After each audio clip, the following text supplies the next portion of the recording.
चालाक केकड़ा। एक बार की बात है, एक बड़ा सा तालाब था जिसमें कई जलचर जीव रहते थे।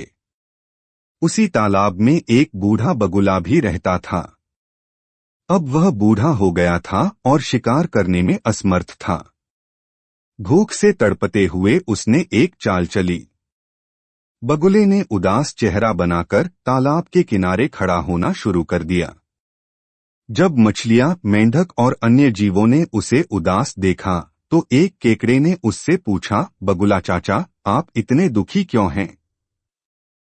बगुले ने गहरी सांस ली और बोला, बेटा, मैंने एक भयानक खबर सुनी है।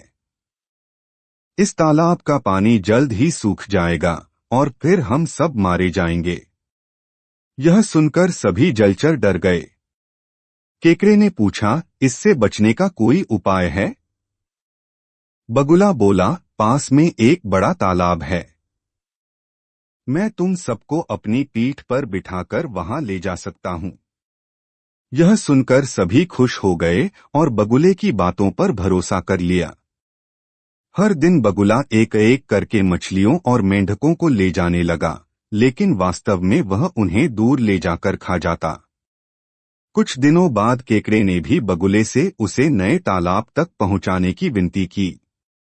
बगुले ने सोचा, आज का भोजन केकड़ा होगा। जैसे ही बगुला केकड़े को ले उड़ा, केकड़े ने चारों ओर देखा। उसने नीचे हड्डियों का ढेर देखा और समझ गया कि बगुला धोखा दे रहा था।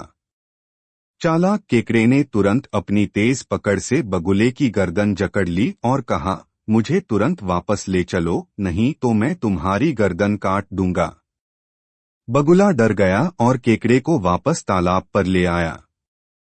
केकड़े ने उसे वहीं मार दिया और सबको उसके छल के बारे में बताया। इस तरह केकड़े की बुद्धिमानी से तालाब के बाकी जीव बच गए। शिक्षा: इस कहानी से हमें सीख मिलती है कि हमें किसी की बातों पर आंख बंद करके भरोसा नहीं करना चाहिए। समझदारी और सतर्कता से ही हम अपने संकट से बच सकते हैं।